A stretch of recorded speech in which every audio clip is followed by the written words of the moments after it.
Ah, shit. Get your tea and your popcorn because this is gonna be a good one. Ever since I made my video yesterday talking about Shelley benefiting from Featurism, Chrissy made a video and she screenshotted my comment where a couple weeks ago I said that her and Olandria were unambiguous. And the reason that she's screenshotting that is because she wants the monoracial women on this channel who are exoticals, she wants them to feel like they can't fit in or like they have more of an experience that's similar to Chrissy's. So what she's doing is she's attempting to give the dark skinned women the you're just a token talking point or you're just a sidekick. But me calling them unambiguous, sometimes when I'm commenting quickly, I conflate unambiguous with monoracial. So that's just a simple mistake. That's not a big deal at all. My talking point still stands. Also, the way that I pick who I'm going to use in my videos for like what's an exotical, especially when it comes to monoracial women, the way that I choose those women is based directly on how black women respond to them. If I see that a woman is getting a lot of acceptance and attention from black men, and she's also receiving a lot of rejection from black women, like in the case of Shelley, then I'm going to talk about her on this channel. And I said that before I even created this video, there was already another creator that was talking about how Shelley was benefiting from Featurism. Actually, I saw several other videos talking about how Shelley is benefiting from Featurism. And as far as me conflating words and phrases or mispronouncing things or grouping people in when I really shouldn't be, that is something that I've done on this channel several times. And I've talked about that several times. Sometimes when I'm talking about mixed race women, I've used the term black. Sometimes I've mispronounced rappers' names. I do stuff like that all the time on this channel, and that's not a big deal at all. So what Chrissy is trying to do is she wants to use my comments as a way of discrediting me, but all you have to do is look through all of my content and look through my series where I talk about what an exotical is. Look at my exotical posters and you'll see Ryan Destiny on there. Ryan Destiny is mixed. And she also has a narrow nose, very similar to Shelley. So me conflating the word monoracial with the word unambiguous in one comment, that does not discredit my 1,000 videos. At the end of the day, I said what I said. My talking point still stands. There are monoracial women who are black and dark-skinned who can still benefit from texturism or featurism. So Chrissy is really upset because she just doesn't want to have any crossover with my audience. She's upset because her followers are following this channel or they're curious about this channel. I actually woke up to having more subscribers this morning, but I will say I don't actually want Chrissy's audience. So if you are watching this and you're someone who identifies more with Chrissy's content or you identify more with the experience of women like Queen Chama, these women have talked about how they don't identify with having any pedestalization in any communities.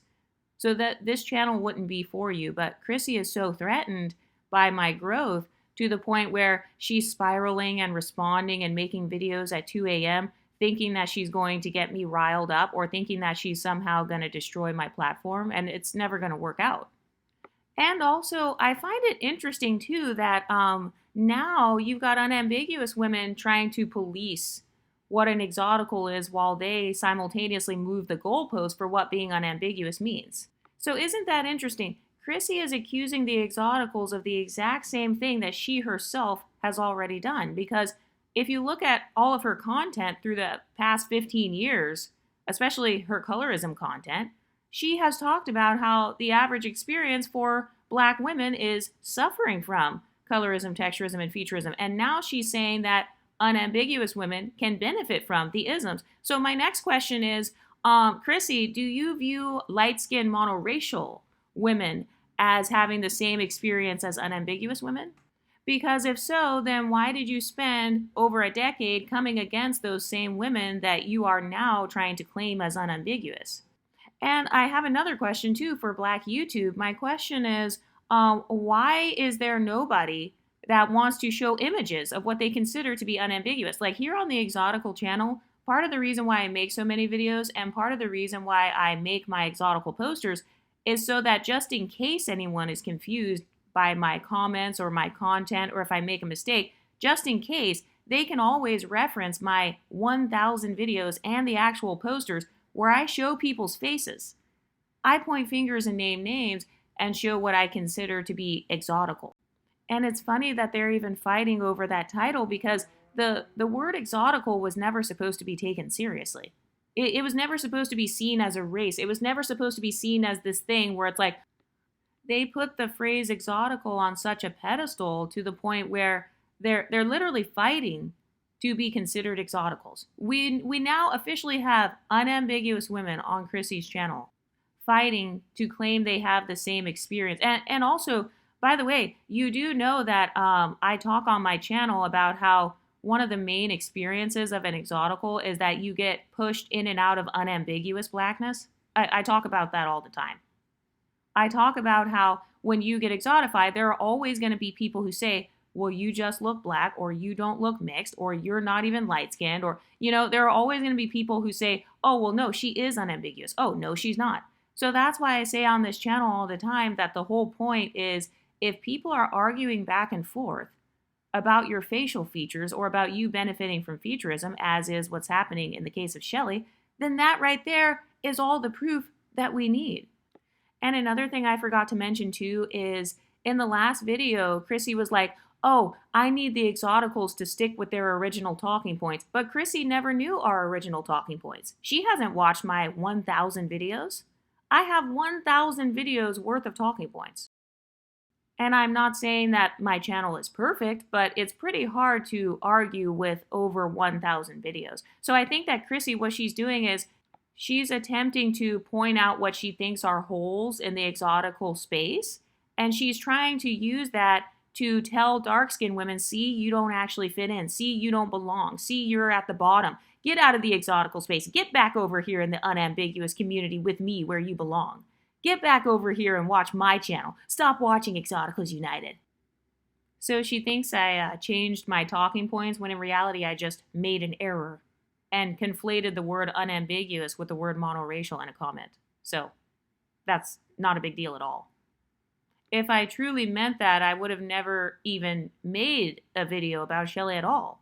I would have never made a video about Shelly. I would have never talked about Shelly. I would have never even included anyone dark-skinned in any of my photos from the beginning of this channel. But what happens is you have people who put my words on such a high pedestal. They're hanging on my every word to the point where they're looking for my approval or they're looking for a way to feel left out. So I would say, if anybody feels left out on this YouTube channel, unsubscribe. Don't follow this YouTube channel. That's not a big deal. I'm not afraid of losing subscribers or losing relevancy like how Chrissy is. Oh, and also I want to talk about this talking point of, oh, well, you changed, or you changed your talking points. Isn't it hilarious how whenever I make similar content over and over, it's, oh, you're repetitive, you're boring, we don't care. And then if I start to explore new ideas or if I grow and evolve as a creator, then suddenly it's, oh, well, you changed. So do you see the hypocrisy? Chrissy herself has deleted hundreds of videos that she used to make about colorism. She deleted her feminine strategy videos that were extremely white male-centered, and she did that because it was affecting her brand negatively.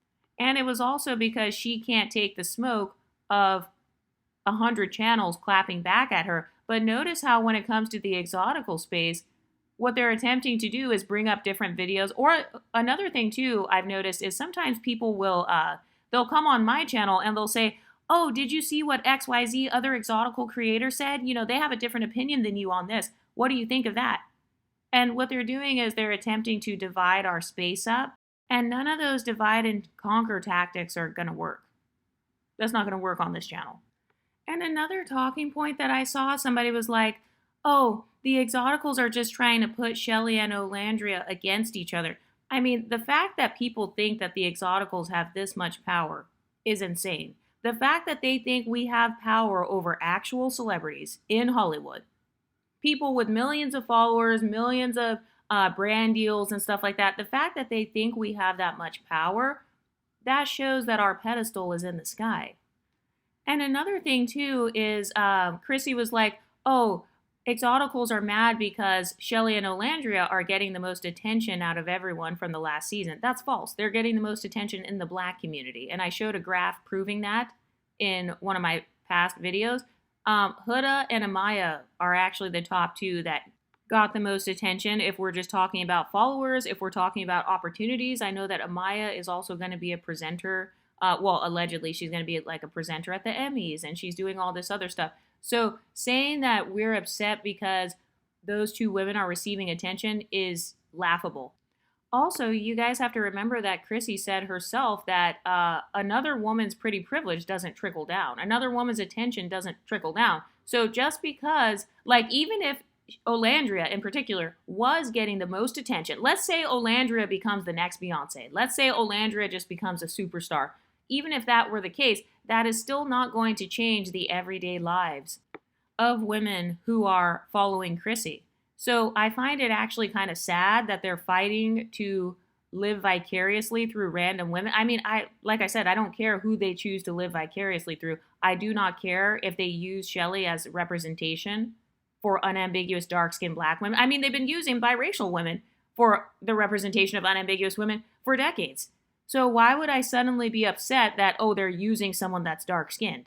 That doesn't even make logical sense. Not to mention the fact that Shelley, this is not about me having Shelley as my favorite or something, or, you know, me seeing Shelley's popularity outside of the villa, so now I'm trying to claim her. That's not what this is about. I actually don't even like Shelley's personality.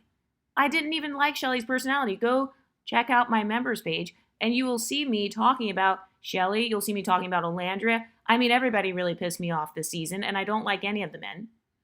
So it has nothing to do with me being a fan of Shelley in particular. This is more so about Shelley experiencing featurism. Just because I don't like someone's personality doesn't mean that they don't benefit from featurism. So I said what I said, and my talking point still stands from yesterday. A woman can be dark-skinned, she can be monoracial, she can even identify herself as unambiguous, as what we see with women from the Horn of Africa. Women who are Somali, Ethiopian, you know, they identify as just black, they don't identify as mixed, yet they still benefit from isms.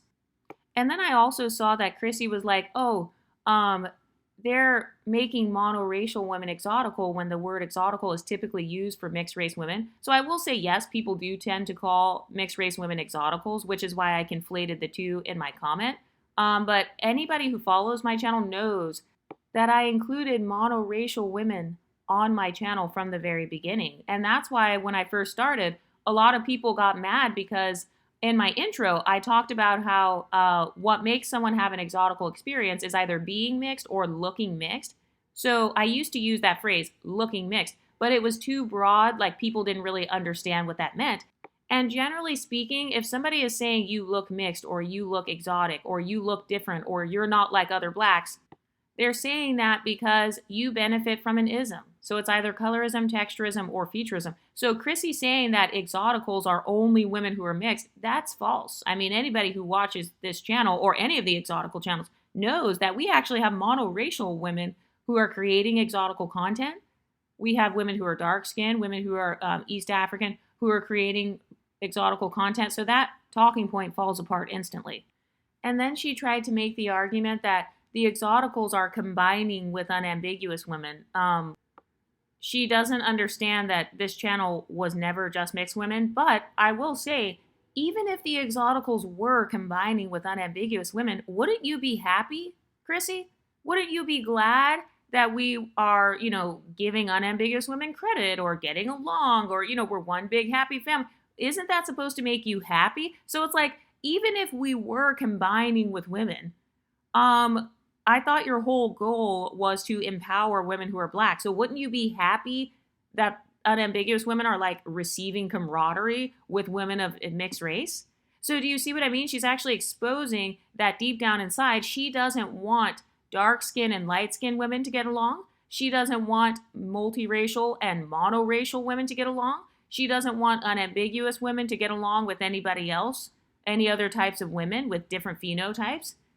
So the fact that she would even have a problem with people combining, even if that's what people were doing, the fact that she would have a problem with that is insane to me. That shows me that she doesn't actually care. She wants to isolate unambiguous, dark-skinned black women who suffer from the isms. And I guess she also wants to isolate the women who benefit from isms who are dark-skinned. So basically, she wants to make this talking point of, you're too dark to fit in with the exoticals. You're too black to fit in with the exoticals. They don't actually like you. They're just trying to combine with you. They're just using you as a token. They're just using you as a dark-skinned sidekick. Oh, I know they're nice to you, but they don't really like you. So it's that same talking point. It's a fear tactic that she's giving to her dark-skinned audience. She's trying to scare her audience away from getting along with people who are mixed. She's trying to scare her audience away from getting along with people who benefit from isms. And also, Chrissie was like, oh, Shelly is not exotical women's image and representation. So again, Chrissie is proving that she really takes the exotical term seriously. She really thinks that that word exotical is a race, and she really thinks that we're fighting for representation, which is another laughable talking point. Women who benefit from isms have been supported by mainstream media for decades. You know, we've been supported, according to you guys' own talking points, we've been supported and shown off in the mainstream media, in the music industry. This is women of all shades. Okay, this is women who they can be monoracially black and they benefit from texturism or featurism. So we're not fighting for representation. Also, who decides who is representing who? Because me making a YouTube video about someone, you know, that shows that Chrissie really puts my YouTube video on a pedestal. She puts our YouTube channels in the sky. I mean, our pedestal's in the sky at this point, because it's like, who gets to decide who's representing who? You know, why are you so upset that I simply made a YouTube video acknowledging that somebody benefits from featurism? Like, why would you be pissed off if I acknowledge that Shelly has a privilege? Why would that tick you off if you can relate to Shelly, Chrissie?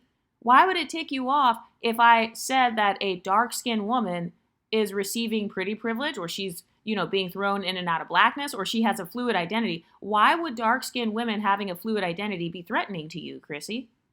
That's the real question. Oh, and also I saw this other creator. She's an obese, unattractive woman who looks like an ogre. Her name is Lashid. She made a video and she was like, oh, why does Exoticals United talk about Shelly and Olandria and not Amaya? Well, it's because I'm a content creator. So I talk about what I can use to easily rage bait women like Lashid. I talk about what I can use to easily rage bait people to bring popularity to my YouTube channel. Okay, so that's why I talk about that. It's because it's a strategy to grow my channel, and it clearly is working, because look at all the people who are mad. You know, look at all the content creators who are talking about the little old exoticals. We're getting our exotical tax. By the way, to all the new people who are subscribing, thank you so much for subscribing. I see a lot of you guys are joining the Patreon. I really appreciate it. Be sure to join the Patreon and the Discord. I make custom content on my members page. So whatever your favorite series is on this YouTube channel, if you want me to continue that series on like the Patreon or members page, all you have to do is comment and I will make videos and audios on it. And then it's funny because Chrissie was like, oh, apparently Exoticals United is still doing videos on me and I don't watch her channel. She admits that at the 1 minute and 14-second mark in her video. So it's like, okay, so then if you don't watch my channel, then you do not have the authority to speak on my channel or to display my channel in a certain light. Obviously, it's going to be inaccurate, which it was. So it's hilarious that someone who has never watched exotical channels wants to try to tell what an exotical is. And I noticed that she tried to blank out my name because she's so threatened by her audience subscribing to me. You know, she's threatened that her followers will find my channel and want to follow it. But I'm actually glad that she blurred out my name because I don't want Chrissie's followers on my channel. I do not want those women in my space. And when I say her followers, what I mean is I don't mind if you just subscribe or watch her content. That's not a big deal to me. I'm not threatened by that at all. It's more so people who relate to her actual experience. Those are not my core audience. You know, those are not the types of experiences that I discuss on here. I think that women with inferiority complexes find my channel deeply offensive. So I'm actually glad that she blurred out my name because I don't want a bunch of women with inferiority complexes coming over here. And then, you know, having their insecurities triggered even more, and then it becomes even worse. Also, one of the exoticals clapped back at Chrissie and said that unambiguous women are clinging to Shelly for representation, which is true because they think Shelly looks better than Olandria. That's what it is. They think Shelly looks better than Olandria. a lot of women with inferiority complexes have insecurities about the size of their nose. That's very common in the dark-skinned black female community. And I'm saying this just based on the makeup videos that I see. I have never seen women contour their noses. Whenever I'm watching like Asian women or white women, if I'm watching other women of color do their makeup, generally speaking, the nose contouring trend, it's not as big. I've only seen that being the most common in the unambiguous dark-skinned black community. So that's a very big insecurity for them, is having a wide nose. And Olandria, she does have a wide nose. It doesn't mean there's anything wrong with it. But that's one of their biggest insecurities, which is why they are clinging so hard to Shelly as their quote unquote representation. And it's so funny how she was like, oh, you guys are trying to get Shelly to be your representation. And it's like, I don't even need another woman to be my representation, boo. I can represent myself because that's how beautiful I am. That's how talented I am. That's how smart I am. That's why I made my own YouTube channel. So it's hilarious how they have this external locus of control. They need to live vicariously through celebrities in order to feel relevant, because a lot of women feel like losers in real life. A lot of these women with these inferiority complexes, go watch their content. They will talk about how they feel invisible in the workplace, invisible on dating apps, invisible in their friendships. Oh, the light-skinned girl was the popular one, or, this other girl, she got to be the homecoming queen. So a lot of these women, the reason they're so obsessed with the whole concept of representation is because they are not strong enough and courageous enough to represent themselves. A lot of those women are too cowardly to actually create their own channels. And like I said, this is why you only have, 2 or 3 colorism channels after 15 years? You got maybe 5 at most? And meanwhile, with the exoticals, you already have over 150 exotical channels. So that's proof that us exoticals, we actually don't even need the representation at all. That's why I don't talk about it.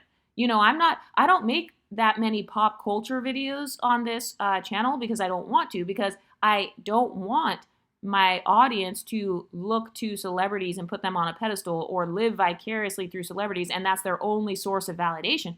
This is why I talk about micro-validation. I talk about having multiple sources of micro-validation, but women who have inferiority complexes, they don't have any sources of micro-validation. That's why they need to hide behind celebrities. They need to keep up with who Olandria is dating, for example. I'm sure that when Nick and Olandria stop talking a couple years from now, I'm sure that a lot of women will be devastated and actually sad. They will be genuinely sad over a woman that they don't even know. And that's because a lot of these women have no lives outside of YouTube. They don't have a dating life of their own.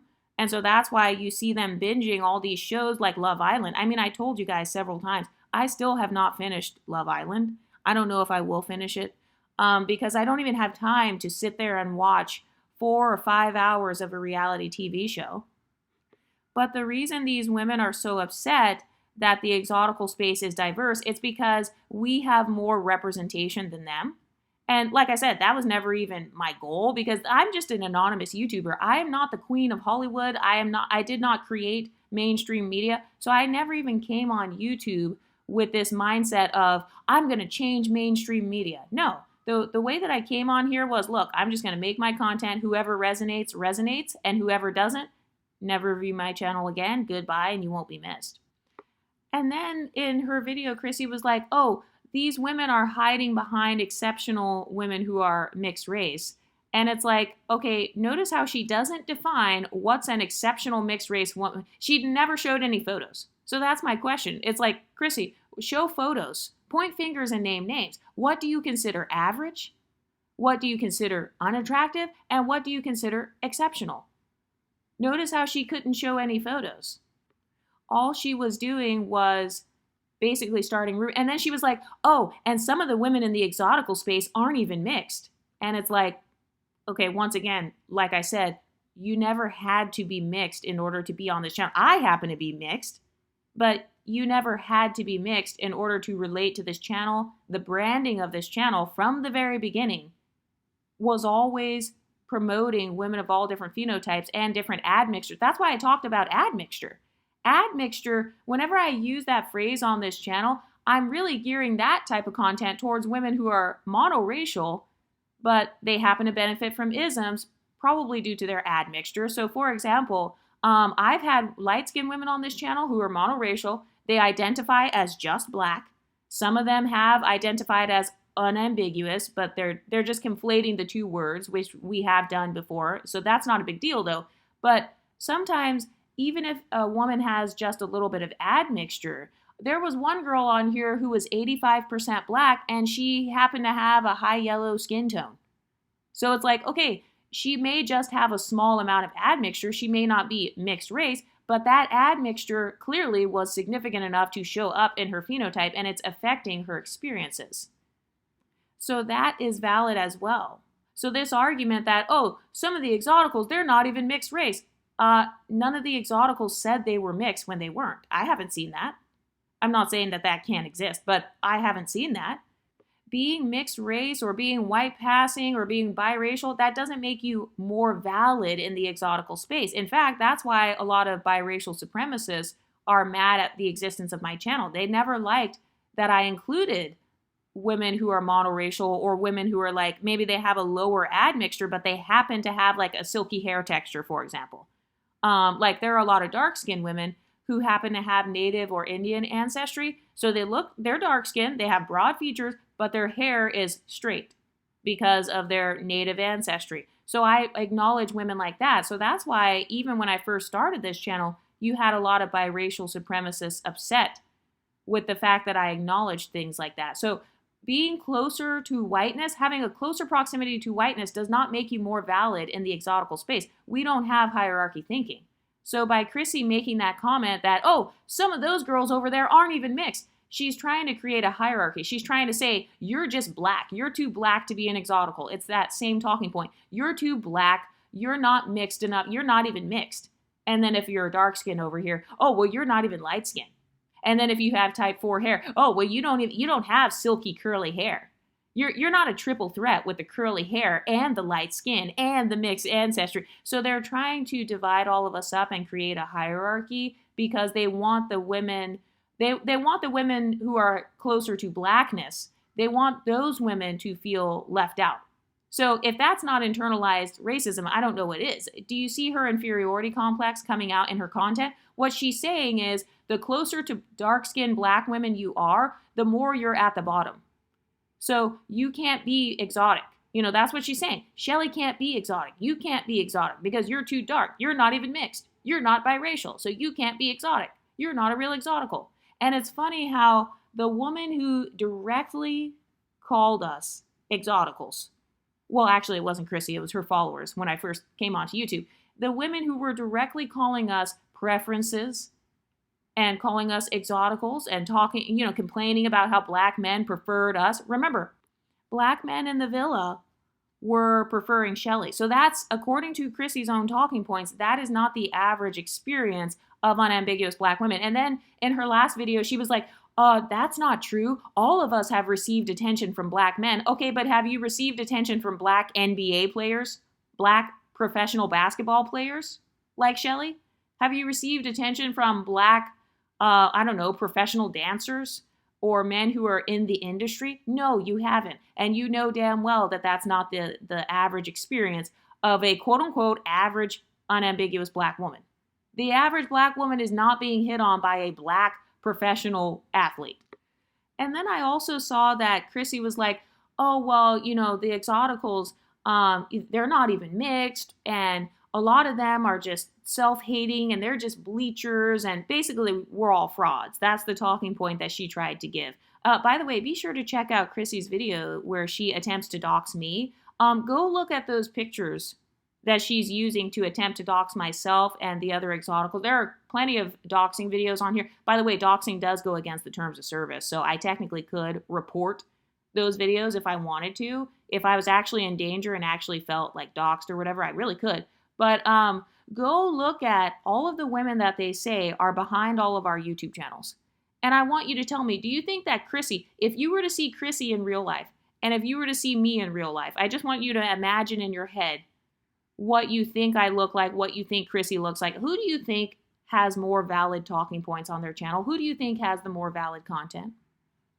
And also, if all of us are just bleachers and frauds and we're not mixed and, we're just black, then it wouldn't be a problem, right? All of us are unambiguous then, right? So why are you mad if we are talking about Shelley? If we're all the same and we're all just black and the only difference is all of us are just bleachers, supposedly, then why would you get mad? Shelley is one of us then, right? Chrissie, I'm in the same group as you, right?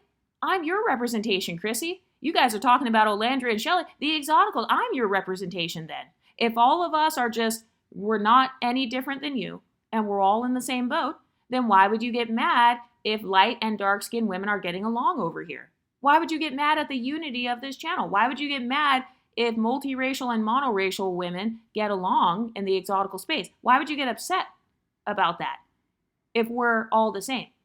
Do you see what I mean? So that's how I know she doesn't actually view us as just frauds and bleachers, because if we were all just frauds and bleachers and liars and whatever, wouldn't you be trying to support your fellow unambiguous dark-skinned black woman, myself? If I'm an unambiguous dark-skinned black woman who's just a bleacher and I'm 75% African, I think they said I'm 75% African and 25% Mexican. So it's like, okay, if that's my background and I'm just self-hating and I'm such a sad person, then why wouldn't you be showing empathy? Wouldn't you be showing empathy to your fellow woman that looks like you? And also she's like, the exoticals are trying to force a complexion that they don't have, which is actually hilarious coming from a woman who is from the community where they literally, in the dark-skinned black community, that's where I see the most highlighted concealers, hella light skin concealers. So it's funny how they say that exoticals, we're all just trying to force complexions that we don't have. But the main women that I see wearing concealer that is like 10 shades lighter, not 2 shades lighter. No, we're talking 10 to 15 shades lighter in terms of concealer. Where's the energy for those women? And also in terms of the bleaching argument, isn't Chrissie she's from the Caribbean, she's got a lot of Nigerian or African women in her audience. Who is the biggest group of women in the world who bleach? What skin color is the most popular skin color to bleach? It's usually women who are of darker skin tones. So if she truly cared that much about who's bleaching and who's not, if she really cared about that, wouldn't she be like kind of reaching out to her fellow dark-skinned black women and making videos about that? Like, hey, you guys should stop bleaching. Bleaching is a multi-billion-dollar industry. And we all know that the unambiguous community as a whole is the most common to do that. It's not mixed women. It's not random light-skinned women on the internet who are paying $1 billion. There aren't even that many mixed people and light-skinned people in existence in the world to even create a multi-billion-dollar bleaching industry. And then she was like, if pretty privilege doesn't trickle down to us, then it doesn't trickle down to them. And like I said, the reason that the pretty privilege doesn't trickle down, it's based on a variety of things. If you have a different body type than that person, then yeah, that woman's body type privilege would not trickle down. So that's actually correct. That's correct. So for example, if my phenotype is like a Beyonce phenotype, but I'm 500 pounds, well, Beyonce's body privilege is not going to trickle down to me because we literally do not have the same body type. So that's actually correct. And my talking point still stands. The majority of women do not have the same body type as women on Love Island. Just in general, I mean, regardless of what race you are, just like how the average white woman doesn't have the body type of Taylor Swift or Ariana Grande. Although I will say, though, in the white community, fitness is more common. Like, that's more a part of the culture, like hiking, kayaking, stuff like that. And then in the black community, obesity is more common. Also, rumor has it that Chrissie actually used to subscribe to skin bleaching and skin lightening channels. People were telling me that, you know how you can click on somebody's profile and it shows like their liked videos? I don't know if that's still like an option now on YouTube, but back in the day, you used to be able to see what videos a person liked. You used to be able to see a content creator's playlist that they created for themselves. And so several people have actually told me that Chrissie was following skin bleaching channels. And also, if the argument is that we are just a bunch of colorist people over here in this community, then wouldn't skin bleaching be normalized then? Wouldn't we be normalizing skin bleaching? If we're all just a bunch of colorists, then why would it be shocking if we are also skin bleachers? That's another question I always had. Like, what kind of shock factor is she trying to gain? Oh, by the way, speaking of skin bleaching, a lot of people in Hollywood are accused of skin bleaching. So are you going to keep the same energy for them? Are we not going to listen to their music now? Damn near everybody in the industry. By the way, currently I saw Tyla, I saw Tiana Taylor, I saw Keke Palmer. All of those women, I saw them being accused of bleaching. This is just recently, like within the past month or so. So it's like, with this whole narrative that, we're all just bleachers, why are they not calling out actual celebrities with actual influence? Why are they only trying to call out what they think are us random YouTubers and trying to call us bleachers? And by the way, be sure to check out my Paris Milan videos because people are accusing me of being a bleacher. It's based on my Paris Milan video when I talked about kojic acid. So be sure to watch that. Paris Milan, actually, I think Paris Milan, she must have actually been bleaching because she actually removed her whole channel when I was speculating about her because she went from Lupita Nyong'o to damn near Beyonce. And then she was like, actually, I just changed the lighting in my photos. Let's talk about that. Since there's such an issue with looking as light as possible, since you're saying that, the exoticals, you guys you're not even mixed and whatever, you're just trying to bleach. Okay, so are you going to keep that same energy with the dark-skinned unambiguous women who bleach their photos?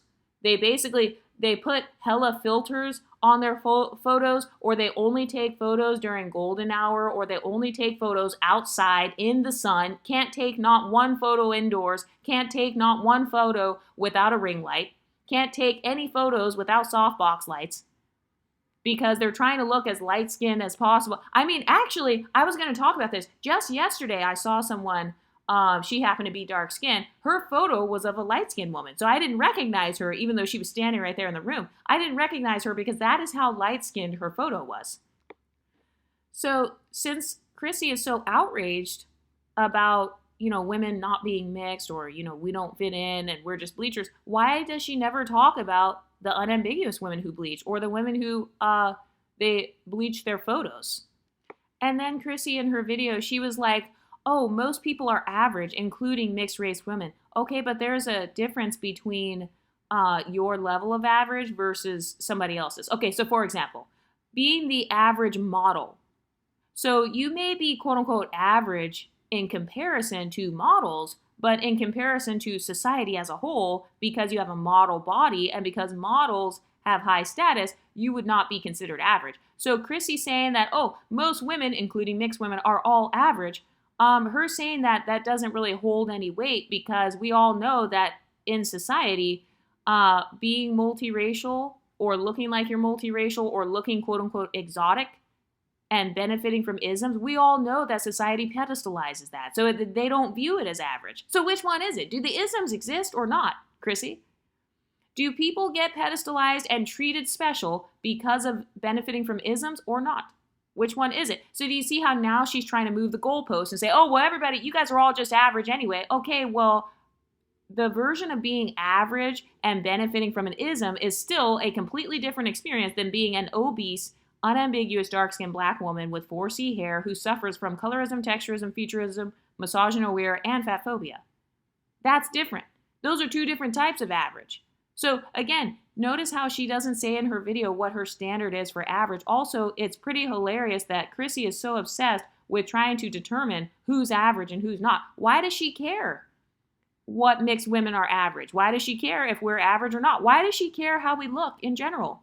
Why does she care if we're ugly or not? Or if we have pretty privilege or not?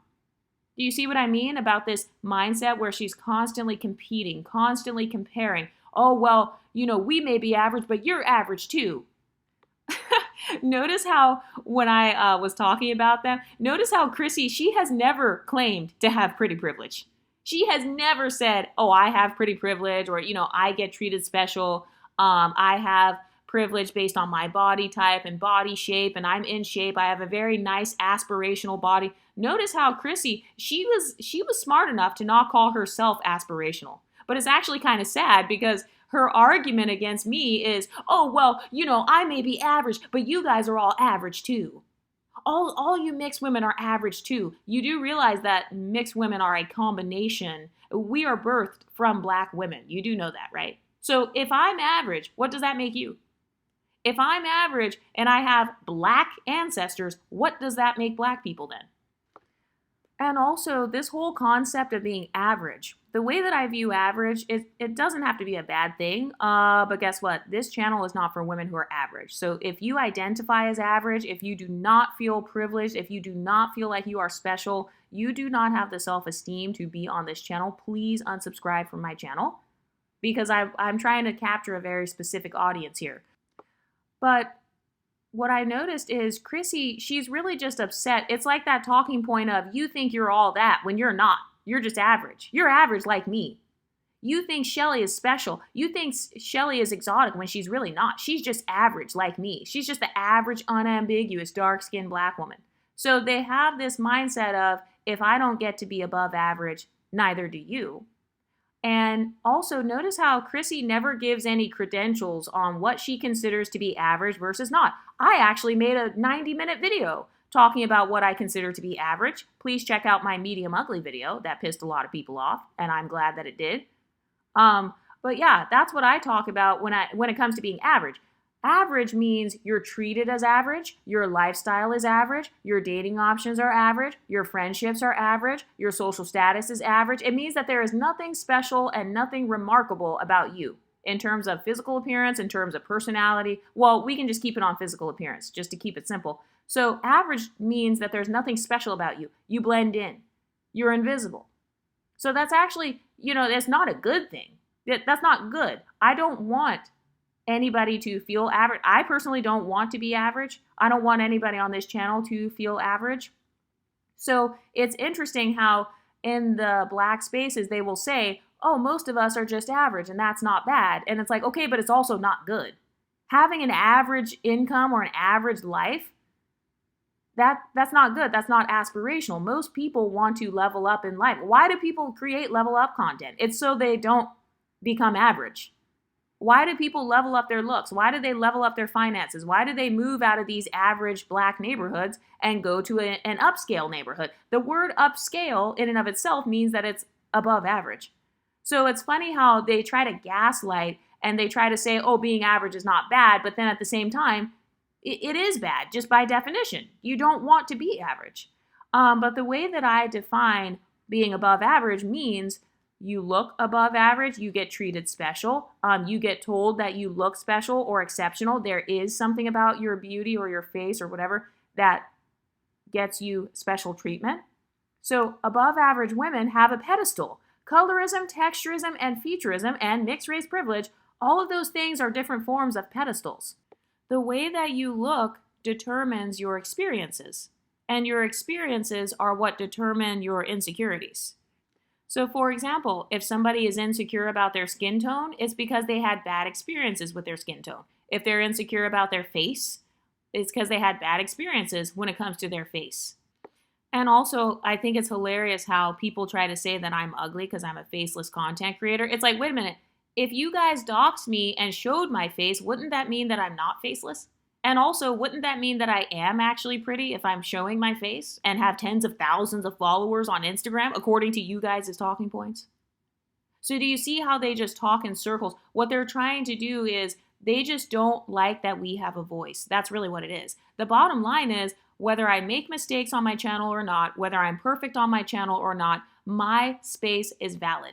My content is valid. My talking points are valid. And this community is still valid. We're not going anywhere. We're still here. We don't care how many people try to argue with us. We don't care how many people try to come against us or gang up on us or throw subliminal shots at us. We're never leaving. We're not going anywhere. And then in her video, Chrissie's like, statistically, most of the exoticals cannot be above average. And that's actually false. Because like I said, if society already pedestalizes your collective image, the collective image that you guys talk about and how it hinders you, all the negative stereotypes, a privilege means positive stereotypes.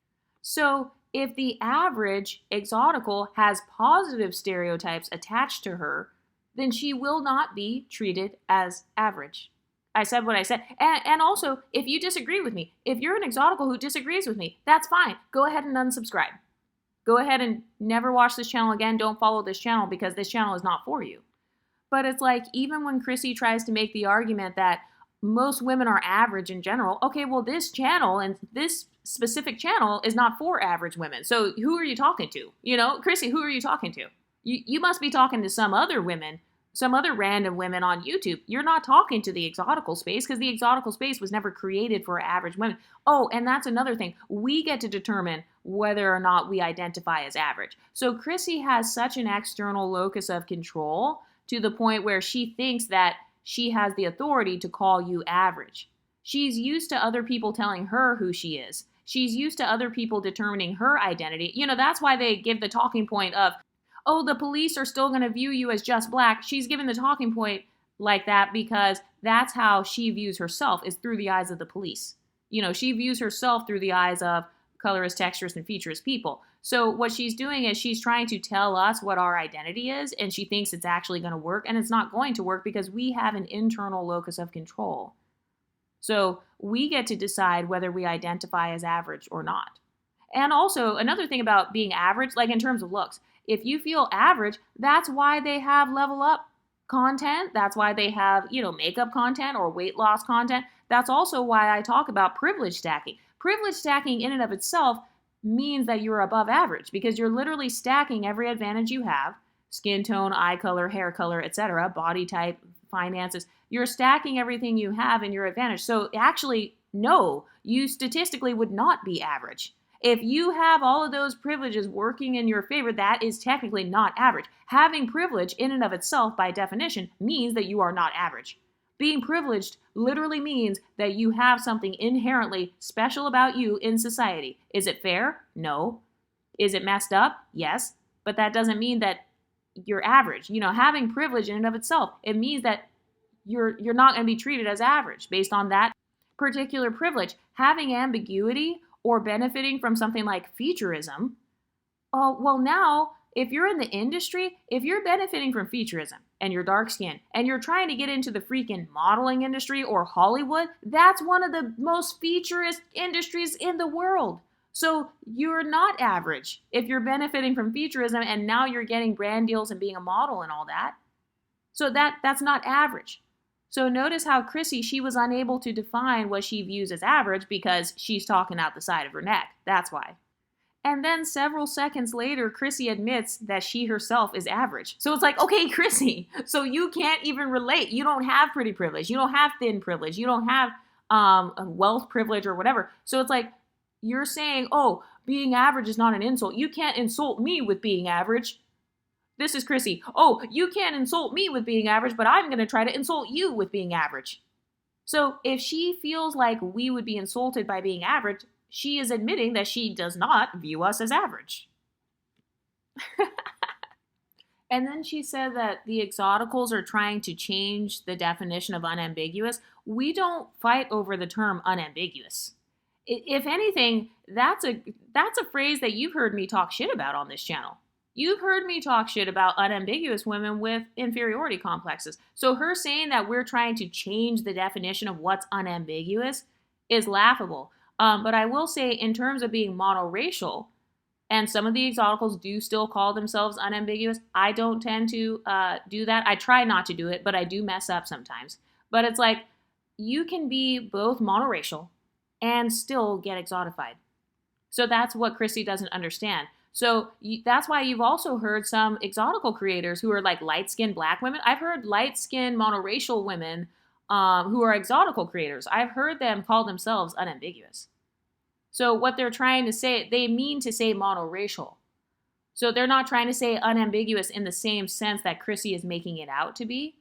But we're not fighting to change any definitions of words. We didn't even come up with that word. That's a word that I heard Chrissie say. I thought Chrissie came up with that phrase. I've never heard anyone say that phrase unambiguous until Chrissie. And the reason that they created that phrase was so they could discuss colorism, texturism, and featurism. And, you know, the whole definition, their whole argument was that unambiguous women suffer from colorism, texturism, and featurism. And then she said, the exoticals just don't want unambiguous women to get any shine. And again, that's false. We don't have control over Love Island. Like what? Like us not wanting you to get any shine, that's again laughable. Also, why would you care? Why would you care if I didn't want you to get shine? So, for example, when I'm living my life, I don't care who wants me to get shine or not, because them wanting me to fail, that's not going to stop me. That's not going to actually cause me to fail. So the fact that Chrissie is even making several videos speculating about what the exoticals are thinking, that's insane to me. That shows that she still puts us on a pedestal. That shows that she definitely views us as rivals, even though she's trying to claim that, oh, none of you guys are even mixed. None of you guys are even, you're not even light skinned. You're not even special. So on the one hand, it's all of us are unambiguous ourselves. But then on the other hand, it's, oh, Exoticals United, you said that Shelly was unambiguous. When anybody who has watched my content knows that I mean monoracial. And then Chrissie made the argument that there was a black woman hate train during the show, but that after the show they became popular. That's actually false, because Shelly and Olandria still are experiencing racism currently. They still get dragged every single day on social media. People are still bullying them all the time. It's actually the black community that's the main community bullying them. So trying to make this argument that we're changing our tune because their popularity has increased, that's laughable. And also, what's her definition of popularity? She doesn't name what the definition is. She doesn't name how they are more popular. Is it because of Instagram followers? Because like I said, if it's based on followers, Huda and Amaya actually have more followers than both Shelly and Olandria. So using that word popular, oh, they're more popular, that's subjective unless you bring up actual numbers, which I already did. And then Chrissie was like, oh, well, during the show, I didn't hear the mixed race sector on YouTube trying to claim them. Well, yeah, that's because we're not fighting for representation like how Chrissie is. So we don't look at celebrities. I mean, do you know how many people there are in the industry that benefit from colorism, texturism, or featurism? There are hundreds of thousands probably. But I don't sit there and try to like look at every single show or try to scour the internet and find all of these random reality shows and say, oh my God, we got to claim this person. There's already an abundance of my representation in the media. So I'm already used to seeing my image in the media all the time. Chrissie is not. And that's why they're fighting to have women who benefit from featurism be their representation. So, and you know what? I say this all the time on this channel. When it comes to being an exotical, I understand that everything is subjective. I understand that race is a social construct. And so different people will have different opinions on what they consider to be an exotical. That's fine. I don't care. But the way that I say it is, if you're watching this right now and you look like Shelly, you can decide if you want to be a part of the exotical space or if you want to be a part of Chrissie's space. That doesn't offend me at all. Like, you're the one who gets to determine your identity. You're the one who knows better than me. You know what your experiences are. You know how you're treated. You know what isms you suffer from. So if you feel like, you know, let's say you're mixed, like there are actually mixed and biracial women who reject this channel all the time. And they say, oh, well, you know, I'm biracial and I never had pretty privilege. I never had this. I never benefited from anything. My life sucks. And I tell them, that's okay. Just go ahead and unsubscribe and just never view this channel again. Because like I said, this channel was always created for women who resonate with it. So regardless of how I see you, regardless of the name I call you, remember that light-skinned girl that did the video about me recently with the locks? And then she wasn't identifying as an exotical, even though I identified her as an exotical. And then she came back and was like, oh my God, like she was all happy that I like identified her as an exotical.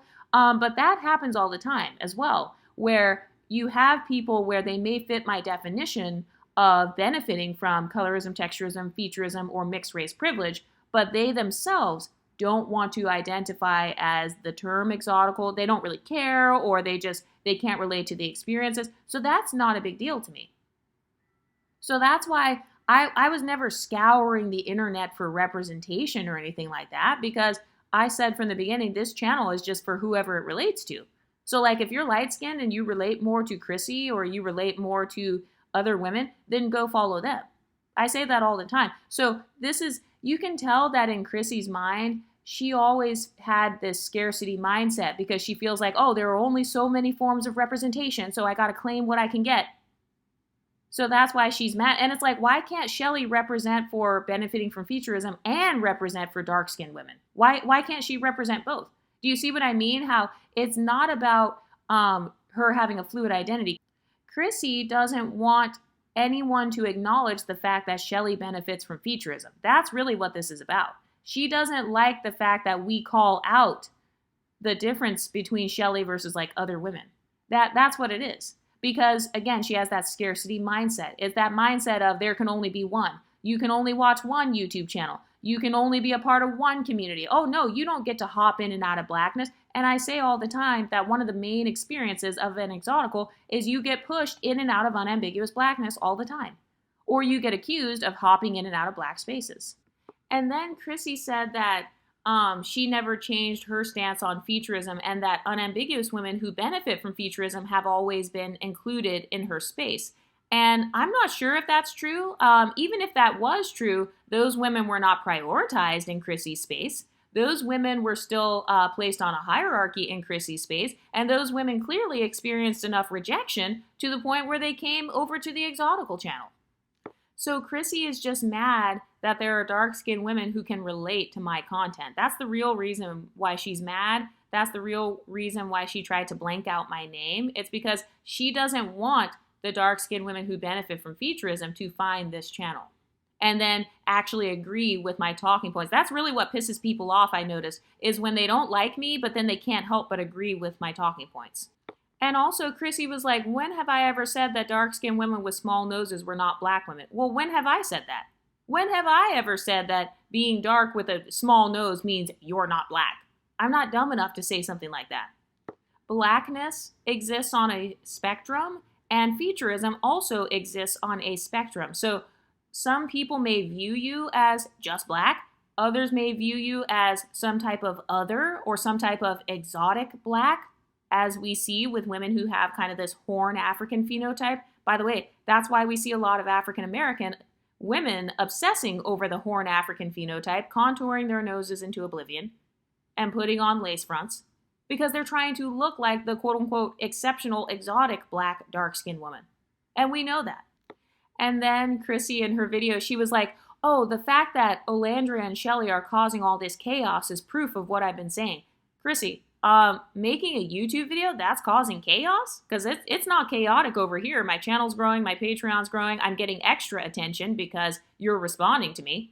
I've got a lot of people making videos about me now. So it's like, that's not causing chaos for me. It's actually causing growth. It's causing my community to get even stronger. So she's admitting what the real issue is. She feels like it's causing chaos and instability when it comes to her personal brand. And that's exactly why I made over 1,000 YouTube videos. It's so no matter what somebody says, my brand and my talking points as a whole, they're never going to be completely unstable. I'm never going to go down to 0 subscribers. It's never going to go down. My channel can only go up from here because I hit so many subjects from so many different angles and I acknowledge so many different nuances. Shelley benefiting from featurism while simultaneously being considered unambiguous, that is a nuance. So the bottom line is society is contradictory. It's funny how they'll try to say, oh, the exoticals are contradictory. Society is contradictory. Religion is contradictory. Politics are contradictory. But you're pinpointing the exotical channels because you're just threatened by our growth. You're threatened by all the nuances we talk about. And then I saw Chrissie say, oh, exceptional dark-skinned women being promoted in the media is threatening. Threatening to what, Chrissie? Are you admitting that exoticals have social status? Are you admitting that we have a pedestal? Are you admitting that we're treated special? Are you admitting that we're above average? Remember, you just called us average. So why would we be threatened if we're average anyway, right? So which one is it? And then Chrissie was like, oh, the exoticals identify with being at the top of the beauty hierarchy when they're not. And it's like, okay, Chrissie, if we are average as multiracial women or exoticals, whatever, if we're average or not at the top, then where does that place you? If we are not at the top of the beauty hierarchy as black and black adjacent women and dark-skinned women who are a part of this community too, then where does that place you? So do you see how they can't diss us without dissing themselves? Because remember, who birthed us? Black women or black men. We either have a black mother or black father or a black grandparent on this channel. That is literally the requirement to be a part of my core audience on this channel. You have to have either a black grandparent or parent. You can't be like Asian and white or something. That's not my audience that I'm talking to. So it's like, Chrissie, if you're saying that we're not at the top of the hierarchy, then where does that place unambiguous women who are dark skinned with 2 black parents, 4 black grandparents, and they do not benefit from Featurism? Where does that place them? And then Chrissie was like, oh, they're trying to make it sound like I'm trying to cling to them when the exoticals are trying to cling to unambiguous women. And it's like, okay, even if that were the case, wouldn't you be happy? Wouldn't you be happy if we were all just one big happy family and we all got along and all of us clung together and like unified all as one? So it's like, Chrissie, you're literally admitting that you're trying to thrive off of the division then. Because in my case, if unambiguous women, let's say Chrissie changed her talking points, let's say unambiguous women as a whole started to be respectful and kind to MLS women, I would love that. I would actually like that. If there were no more beefs or anything and nobody had an inferiority complex, if everybody was confident and we all were one big happy family, that would actually be great. I'm not threatened by that. But the fact that Chrissie is literally threatened by people getting along in the unambiguous community and in the mixed race community, that shows that she literally does not want unity.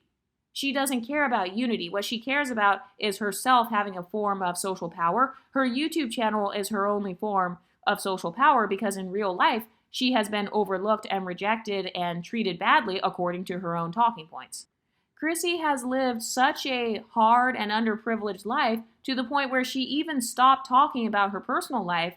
This is years ago. She stopped talking about her personal life because so many people were talking shit about it, and she was so ashamed. She was so ashamed of talking about like her dating life that she had to stop talking about it because people were calling out, wait a minute, you're not being treated well, or your dating life is terrible. So in Chrissie's case, she has no actual privileges, no life-changing privileges, according to her own, what she said.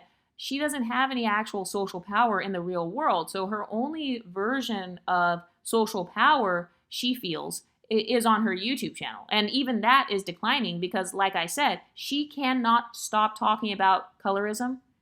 That's the only topic she can talk about. She can only talk about pop culture, celebrities, because it kind of feeds into her audience. She really promotes limerence with her audience. A lot of the audience of Chrissie's channel, they have limerence over non-black men, and then they also have limerence over beautiful women. I've noticed that they really pedestalize beauty because they don't have it. So instead of them creating beauty strategies for themselves, they'd rather just obsess over these celebrities, dark-skinned women, dark-skinned celebrities who are wearing weaves, they're wearing lace fronts, they lost the weight, they got their teeth fixed. You know what I mean? They only have one chin. They got their boobs done, or they got the BBL, or they do the workouts. They'd rather kind of obsess and live vicariously through other women because these are women who, according to themselves, do not have actual social power in real life. So is that empowerment? Is that black women empowerment? And by the way, all of us getting along, if the exoticals and unambiguous women were to cling to one another and have a true sisterhood, that would actually be true empowerment. So it's like, why is there a black empowerment content creator speaking against empowerment? That's ridiculous to me. That's crazy. Like, even if the exoticals did change our talking points, wouldn't she be happy that unambiguous women are feeling included? So that's also insane to me that she literally doesn't want us to get along with anybody unambiguous or anybody dark-skinned or anybody who's monoracial. That's why she made the comment where it's like, oh, a lot of the girls in the exotical space, they're not even biracial. They're not even mixed. Because she doesn't like that monoracial women feel included here. She doesn't like the sisterhood that monoracial women have. So that means that she's not actually for sisterhood and unity. She wants unambiguous dark-skinned black women to stay isolated and to stay powerless because that gives her more power. It makes them more dependent on her. That's why she gets upset when they come and watch exotical channels. That's why she's calling it chaos. Like, oh, this YouTube video is causing so much chaos. Why would it be causing chaos? Your audience watching my channel or, agreeing with my videos, that shouldn't cause chaos. If somebody comes on my channel and says that they watch Chrissie, that's not chaotic to me. That's normal. It's YouTube. You watch everybody. But Chrissie doesn't feel relevant unless she feels like she's the end-all, be-all voice for dark-skinned women. And there are hundreds of thousands of women who have complained saying that listening to Chrissie's content over the years has made their self-esteem go down. It has made them hyper competitive with non-black women. You know, it's made them feel ashamed of their skin tones. I have to admit, and I've never said this publicly because I didn't want to offend anybody, but I will admit, this is before I started my YouTube channel. This is like before COVID when I was watching Chrissie. I remember one time watching a video from her, and I remember thinking, damn, I'm glad I'm not dark-skinned and unambiguous.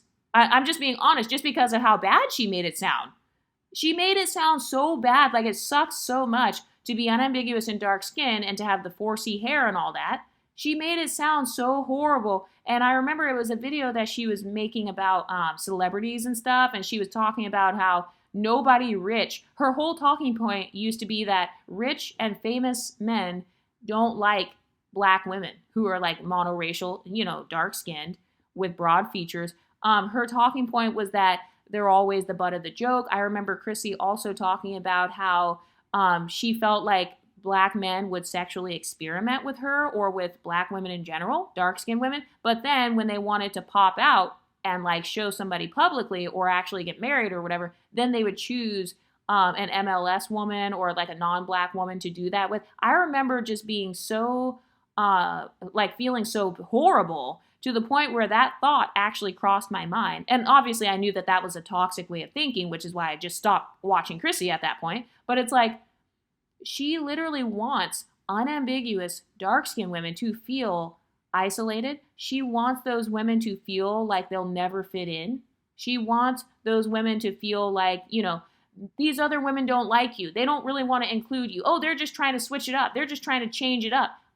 Isn't the whole purpose of black women empowerment to fight for change? Isn't that the whole purpose of like what black people do, not just on YouTube, but also in politics, in the workplace, you know, when it comes to like DEI, affirmative action. So why would you get upset if somebody is making a change and being inclusive? That's crazy to me. And that was not my intention, but even if it was, that's insane that you would not want unambiguous women to feel included with mixed women or non-black women, or, you know, like, you want them to be isolated? You want them to feel rejected by other people? It's like what a narcissist does, where they want to isolate you from your allies. They want you to feel like you have no allies. And then, you know, they want you to feel like, okay, now you have to just come back to me. That's literally what is happening. And then she calls us featurist. Like, she said that I'm a featurist. So me acknowledging that Shelley benefits from featurism, that's me being featurist. So now you can't even talk about featurism without being called featurist. So it's like, what's the definition? She doesn't give a definition of what makes somebody a featurist. The bottom line is that featurism exists, texturism exists. I believe that both of those things are still bigger than colorism to this day, because lace fronts are still the trend. You know what I mean? Like, in terms of featurism, contouring and all that is still the trend. Getting ethnic rhinoplasties so that you have a smaller version of your same nose, all of that is still a trend. So how is that featurist? Notice how she tries to use the most sensationalized rage bait terms. She wants to rage bait her audience and scare her audience and make them feel like they have no other safe YouTube channels to watch. She wants to make them feel like there's nowhere safe. If you go somewhere else, you're just a dark-skinned token. Oh, well, they're just switching it up. So if somebody gets into a job, or they get like, whether it's affirmative action or if they get some sort of opportunity where they're trying to bring visibility to dark-skinned people, is that the talking point you're going to use? Oh, well, they're just changing it up. They don't really want you. They're just switching it up for now. You're not really included there. You're not really valid. That's really what she's saying. She's trying to invalidate the dark-skinned women of the exotical space. She's saying, you're not really valid because you're too dark. You're not really valid if you're not mixed. Exotical only means mixed. You know, she's trying to give a definition just based on her opinion. And then she admitted that she doesn't watch my channel. So why would anybody smart? Anyone who is smart wouldn't trust her videos then, because you're speaking on something that you have not researched. I have extensively researched Chrissie. I have been a follower of Chrissie. I've been a part of her members page. I have watched hundreds of her videos. I don't remember how many videos she made, but I extensively follow and study the people that I talk shit about. And I told you guys this years ago, Any person that I make a video about, any creator in particular, I have watched at least 40 hours of their content. I don't just make videos just willy-nilly and just talk shit out of the side of my neck. No, because that ruins my credibility over time. So part of why I was able to even go full-time into content creation with a small audience is because my talking points are spot on. And my analysis of other content creators is spot on because I actually study their content. And the reason why Chrissie doesn't want to watch my content is because she knows that if she were to watch 40 hours of my content, she would find herself not being able to argue with a lot of what I say. She would probably find herself agreeing with the things that I say. But notice how she never wants to call out anything that I did right on my channel. She only wants to call out what she thinks I did wrong. Her goal is to discredit me. Meanwhile, if you look at my content that I create, even if I'm talking shit about Chrissie, I have no problem saying that Chrissie has made some great content in the past.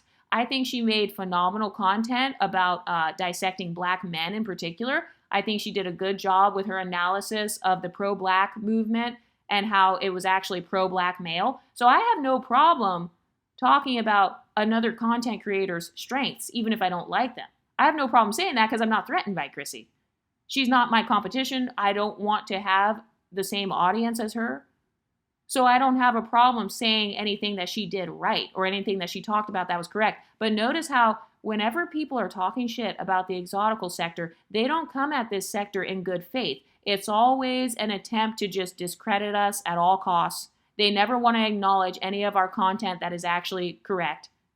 They call our talking points extreme, like, oh, you're extreme for decentering men. Are you saying that about every content creator who makes that type of stuff, or are you only saying it about my channel? So that's how I know that that person is just jealous and they feel a sense of rivalry. And it's insane that you got a woman with 250,000 subscribers who's been on YouTube way longer than I have, noticing the exotical space. That proves how much impact we actually have. And even women were in the comment section admitting that the exoticals inspired the pretty privileged sector for unambiguous women. That was inspired by the exotical sector. Any unambiguous content creators that you see talking about pretty privilege, especially if they have similar editing to me, they got their content from me. Anytime you hear somebody using that phrase, social climbing, I coined and popularized that because that used to be considered bad to be a social climber, or like a clout chaser, basically. That was considered bad. But ever since I started talking about it and we started discussing it in the exotical space, then suddenly you have other creators who are like, they're talking about it more.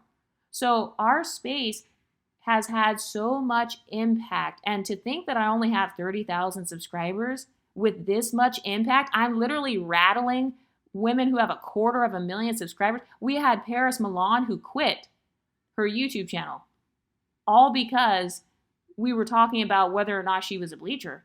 And that's another thing too. Notice how nobody is unambiguous anymore. All the actual unambiguous women, now they're no longer identifying as dark-skinned. They're changing up what they are. They're like, oh, well, I was never dark-skinned, like Paris Milan. She's like, oh, well, I'm just brown. I was always just brown. Then we pull up a picture of her. She's Lupita Nyong'o's color.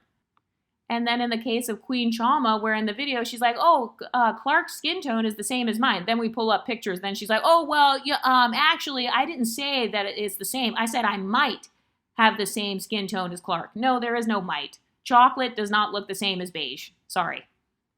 And then if you look at Chrissie's video, though, she was like, oh, the exoticals are just mentally ill. Okay, so if all of us are just mentally ill, then why are you so mad? Why are you salty then? Why are you so threatened by our content? Why can't we just make our content in peace? If we are just mentally ill, irrelevant, average bleachers, and we're not even mixed, then why can't we just create our content in peace? Why do you have to respond to the content? Yeah, I mean, you have a big channel. Some of these women, they have really, really big channels, these colorism channels. Although I will say, though, notice how after 15 years or 20 years, however many decades we've been talking about colorism, notice how there are still only a handful of colorism channels. Because a lot of the women, their talking points died out, or they couldn't expand their talking points. They never discussed the nuances of what it's like to be a dark-skinned Black woman. So then they get mad when us exoticals do it. They get mad when I make a video about Shelly. But notice how within the exotical space, within 3 or 4 years, you already have over 150 exoticals taking initiative on their own. This is not an MLM. I am not in charge of those channels. No, I didn't create a whole bunch of fake channels. That's another thing too. They're like, oh, Exoticals United. Her channel is fake. Her subscribers are fake. She's creating all these fake channels to defend herself. You know, it's just her making all these videos. So it's like the fact that we have this much impact, we are so powerful. We have so much social power to the point where they're creating entire conspiracy theories about us. So that's how I know they don't actually think that we are mentally ill. They don't actually think that we're just average, because if we were, they would feel pity for us. But they don't. And then Chrissie was like, a lot of the exoticals got their pretty privilege talking points from me, and then they repackaged it and they called it pretty privilege. But Chrissie, you said that you don't watch my channel, so how would you even know what my talking points are? How would you even know about my pretty privilege content if you don't watch my channel? Which one is it? And by the way, in her previous live streams about me, Chrissie admitted that she has been watching my channel for years. Since I was less than 3,000 subscribers, she's been watching my channel that whole time. But now she's switching it up and saying she never watched my channel, but somehow she knows my talking points, and she's saying I took her talking points. And it's like, okay, let's say I took Chrissie's talking points. And by the way, I have no problem saying that this channel is absolutely inspired by women like Chrissie. It's inspired by women like Aloho. It's inspired by women like Chama and what's the other girl? Mayoa. My channel is absolutely inspired by the sector that came before me. The Black women empowerment sector? Yeah. So I have no problem saying that. Do you see what it's like to actually have self-esteem and to not be a hater? I don't have a problem with people saying, oh, well, she was inspired by other creators. My editing style was inspired by Chloe. And I don't consider Chloe to really be in the same group as the other creators. But it's like saying that my content is inspired by you and that I repackaged it, well, then wouldn't that make you the blueprint then? So couldn't you just continue to make your femininity content and then just, you know, be better than me or whatever? Or like do a better job at it? You should be able to make 90-minute videos then about being pretty privileged versus medium ugly versus all the other nuances. But notice how Chrissie stopped making her femininity content.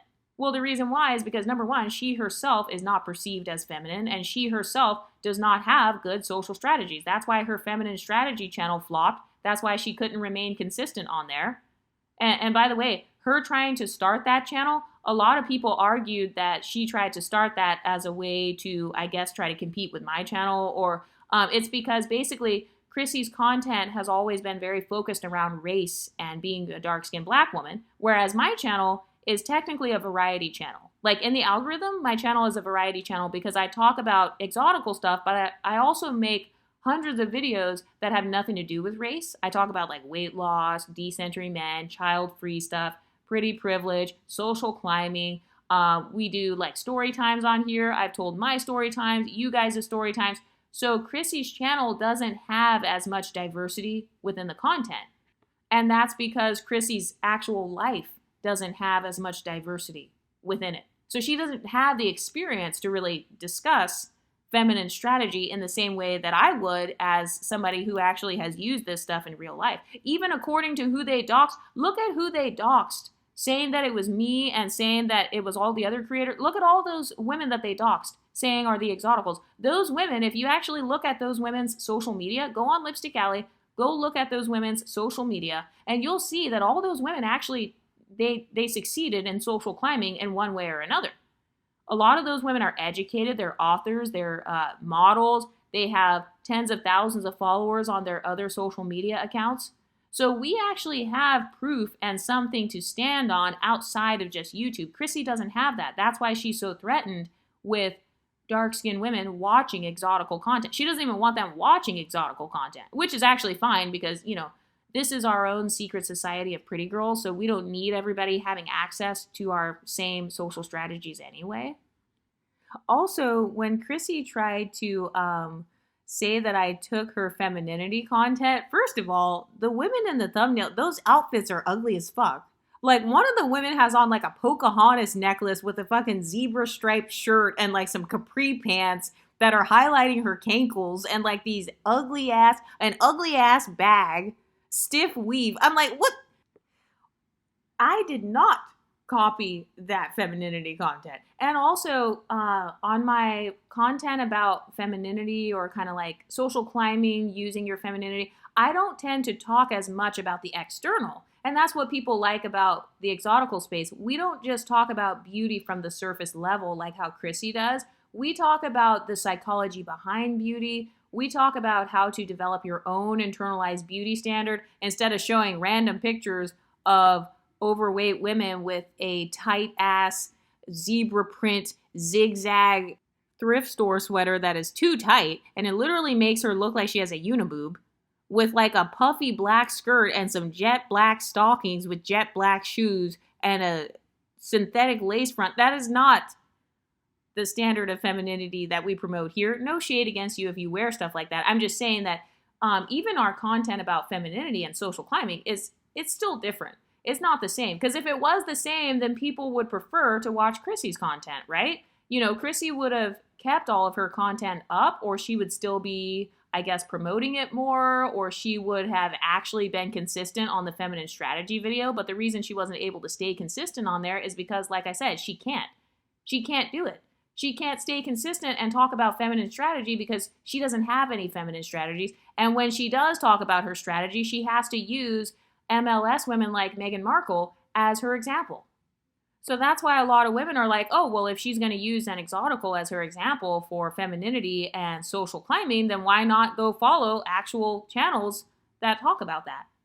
As a matter of fact, can you guys remind me to dissect Chrissie's femininity content? If you guys see any femininity videos from Chrissie that are still up or social strategy videos that are still up, can you guys email those to me so that we can actually do an analysis so I can like do a remake and do my version of those types of videos since she's bringing it up. I mean, I don't mind going back and forth. I can go back and forth the rest of my life. This is my strength. I'm an ENTJ baby. So I love going back and forth. I love analysis. I love having a debate. I don't mind doing that.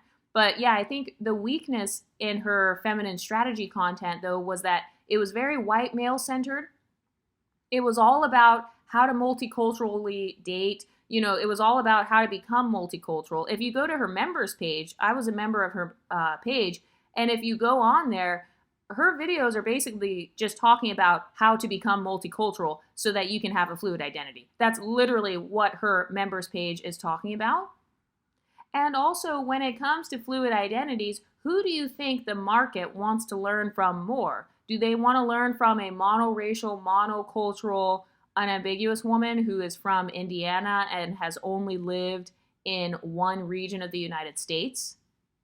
Or do you want to learn from someone who actually has a fluid identity, someone who went to an HBCU, studied African studies, African diaspora studies, double minored in psychology and sociology, and happens to love content creation? Which one do you think is going to have better talking points? You know, so that's Chrissie's own insecurity coming out right there in her content. She randomly brought up her femininity content when none of this talking point was about femininity. This was about Shelly from Love Island. Why is she randomly bringing up my content about femininity and pretty privilege and all that?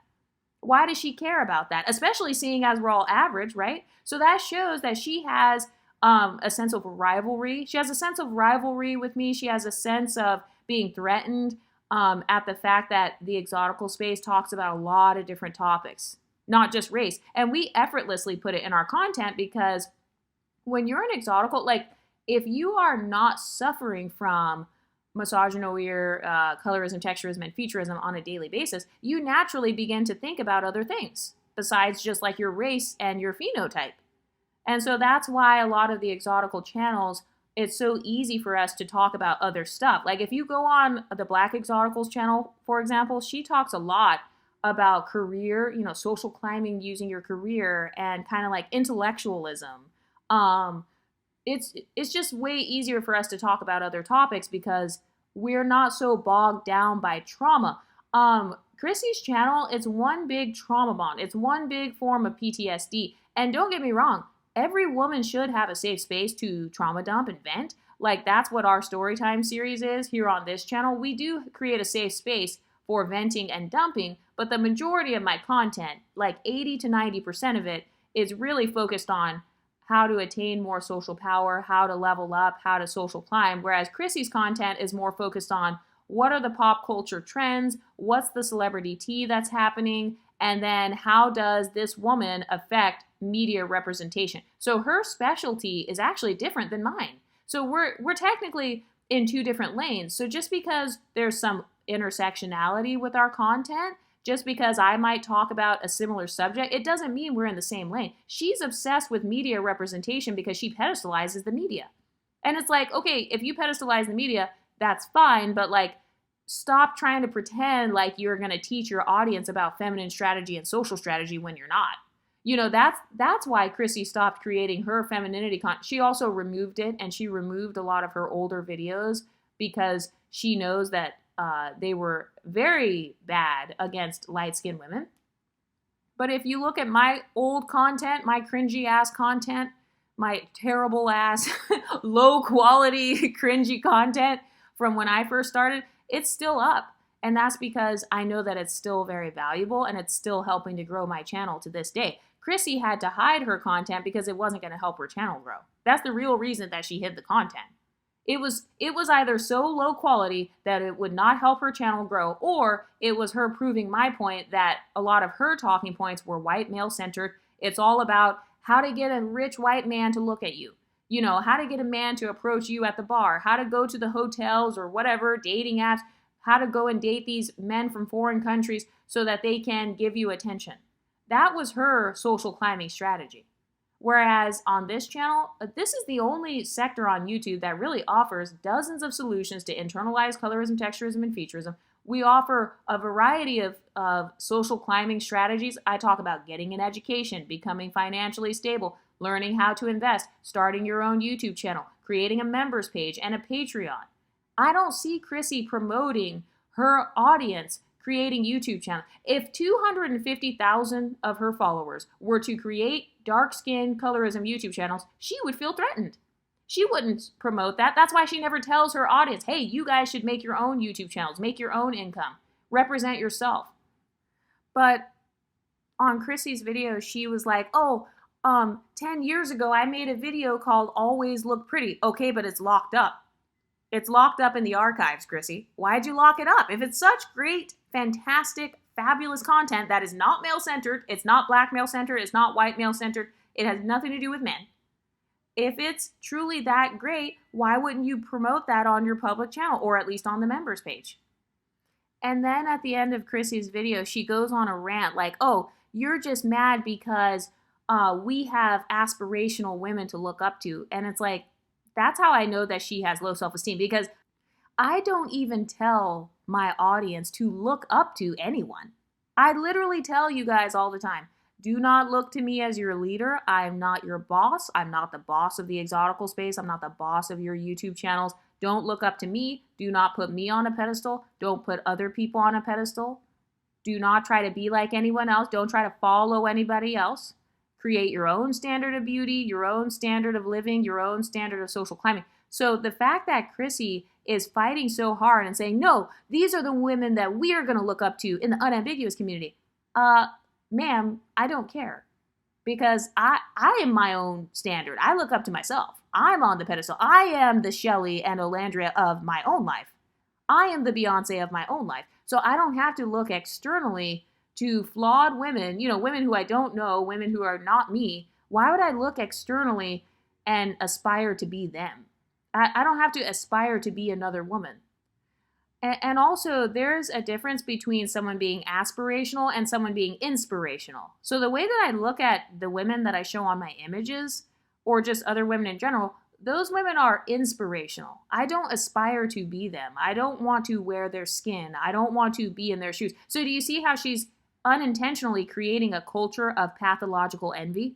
Where it's like, no, deep down inside, you secretly want to be Shelley. This is not just about being inspired by Shelley. This is about secretly wanting to be Shelley, wear her skin, have her exact same lifestyle, exact same boyfriend, exact same, or kind of like Olandria, have her same boyfriend, her same life, So I don't promote that sort of mindset on my channel because, I don't want the pretty girls to dissociate from their own lives. That is a form of dissociation. That's a form of like fantasy that I would say that starts to go into unhealthy fantasy a little bit. And so again, that's a consistent problem that I've seen with Chrissie's content over the last decade. She has a tendency to limerence, and she has a tendency to promote limerence to her audience. She's always talking about this mythical, magical, dark-skinned black female celebrity. She's always talking about this mythical, magical white man. The majority of her femininity strategies are externally based. Oh, make sure that you look good and, wear your natural hair and put it up in a bun, put it up in an elegant updo, and then go to a hotel and sit at the bar so a white man can come sweep you off your feet. So she has a lot of things in her content that are not practical.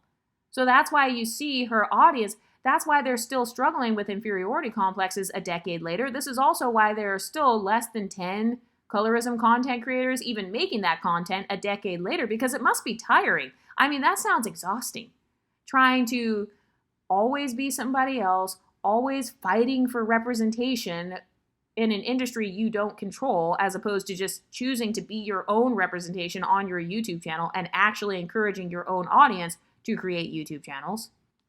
And I also saw that somebody commented, they were like, Exoticals United is a cyber stalker who makes 40-minute videos on the smallest things. Okay, first of all, if I'm a stalker, rule number 1 of being stalked is you never respond to the stalker. So like, Chrissie, if Chrissie truly thinks I'm a stalker, why would she keep responding to me?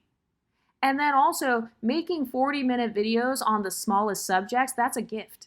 That's actually a gift that I have. That's a talent that I have. Being able to speak on something and deeply analyze it and hit it from every angle, that's an advantage that a lot of us exoticals have, actually. I've noticed a lot of the channels, there's this one channel I'm thinking of, I think it's like Y World, or like, I can't think of it off the top of my head.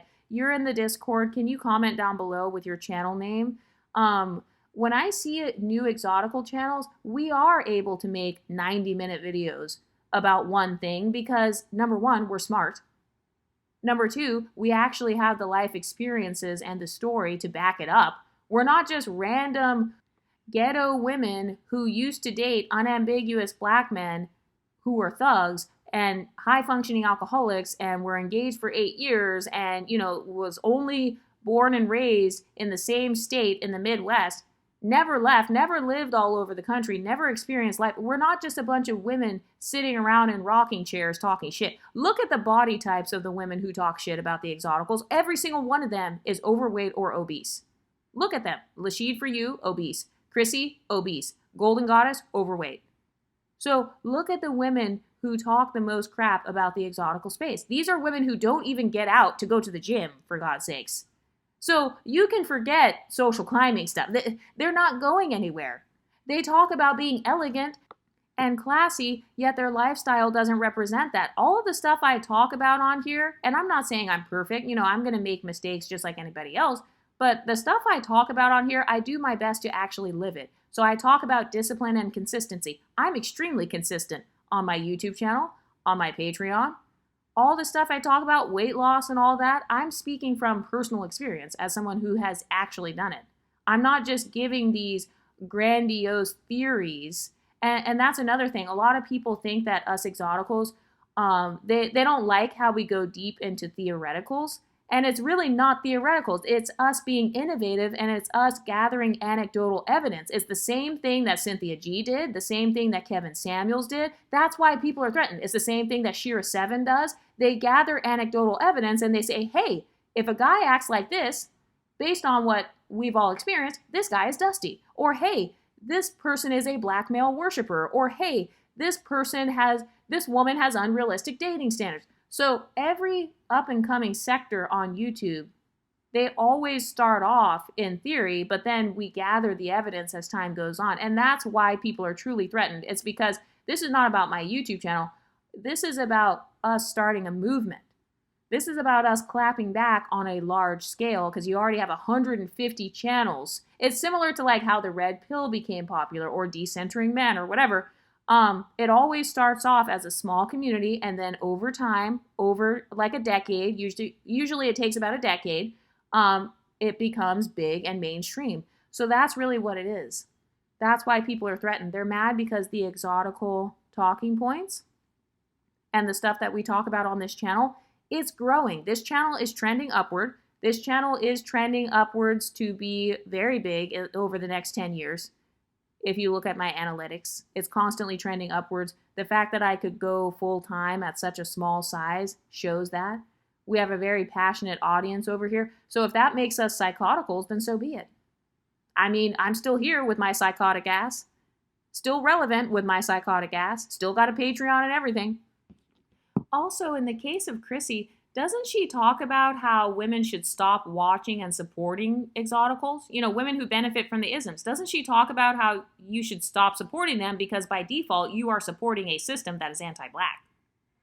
So she says, stop supporting them, you know, stop watching and following Hollywood because it supports the isms. But then here they are fighting over being represented by a woman who benefits from Featurism. And it was funny because I saw somebody comment, they were like, a lot of women, she was like, a large group of black women have the same facial features as Olandria and Shelley.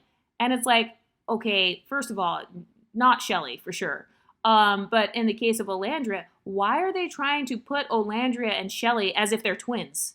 Like they're just twins. Both of their faces are the same. And it's like, what happened to the argument of we don't all look alike?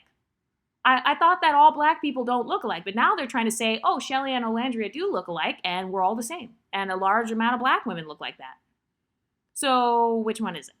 Anyway, what do you ladies think? Let me know in the comment section, and I'll talk to you next time. Stay pretty, ladies.